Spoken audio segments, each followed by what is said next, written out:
Professional बहू बेटा। संगीता गांव में रहती और उसका बेटा बहू शहर में। शहर में दोनों नौकरी किया करते थे। बहू का घर मॉडर्न और अपने हिसाब से ही बनाया हुआ था। एक दिन संगीता उन लोगों के घर रहने जाती है। संगीता की बहू निक्की दरवाजा खोलती है। अरे माँ जी, आपने तो आने में बहुत देर लगा दी। हम दोनों का ही ऑफिस जाने का वक्त हो रहा था। संगीता घर के अंदर जाती है और सामने खड़े बेटे को देखती है।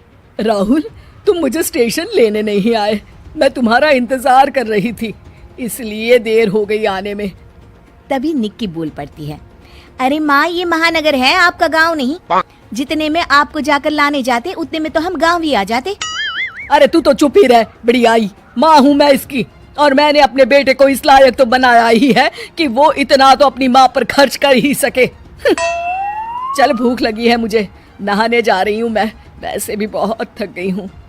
अब माँ, मैंने और निक्की ने आपका नाश्ता और खाना बना कर रख दिया है, आप आराम से खा लेना। हम ऑफिस के लिए निकल रहे हैं, शाम को मिलते हैं। इतना कहकर दोनों घर से ऑफिस चले जाते हैं। बेचारी संगीता पूरे घर में अकेली बैठी खाना खाती है, तो उससे खाना खाया ही नहीं जाता। ओहो, एक तो अकेले खाओ और ऊपर से खाना भी ठंडा।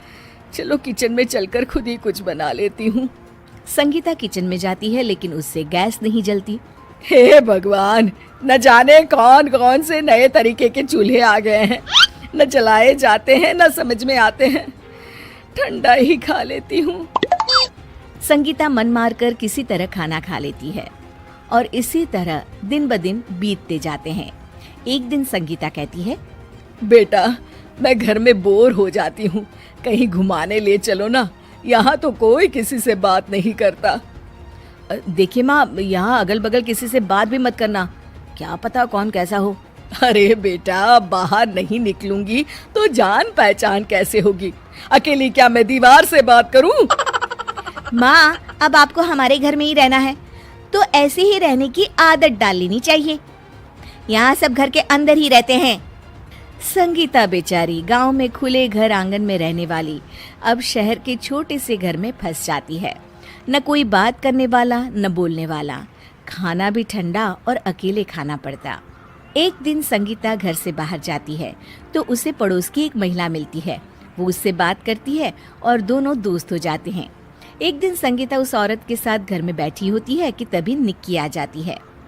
अरे माँ जी, ये कौन है? ये मेरी सहेली है, पास के मकान में ही रहती है। अरे माँ जी, आपको जो मना करो वही आप क्यों करती हैं? आपको कितनी बार कहा कि यहाँ किसी पर भरोसा नहीं किया जा सकता। अरे कैसी बहू हो तुम, कोई सास से ऐसे बात करता है भला?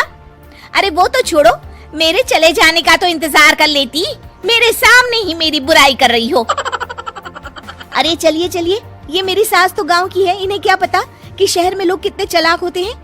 आप अपने घर जाइए। अरे बहू, ये तुम क्या बोल रही हो? ये कितनी अच्छी महिला है और तुम्हें पता है? संगीता अपनी बात को पूरा करती उतने में ही पड़ोसन उसे कुछ भी कहने से मना कर देती है। पड़ोसन वहां से चली जाती है और संगीता भी निक्की से बिना बात किए वहां से चली जाती है।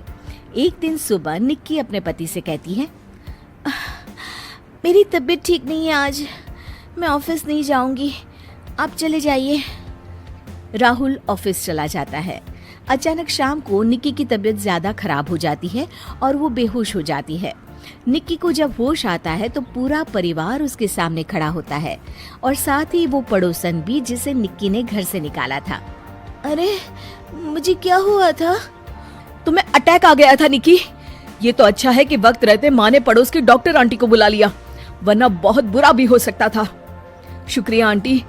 हाँ, मुझे माफ कर दीजिए, मैंने आपके साथ बहुत बुरा व्यवहार किया, मैं आपसे माफी मांगती हूँ।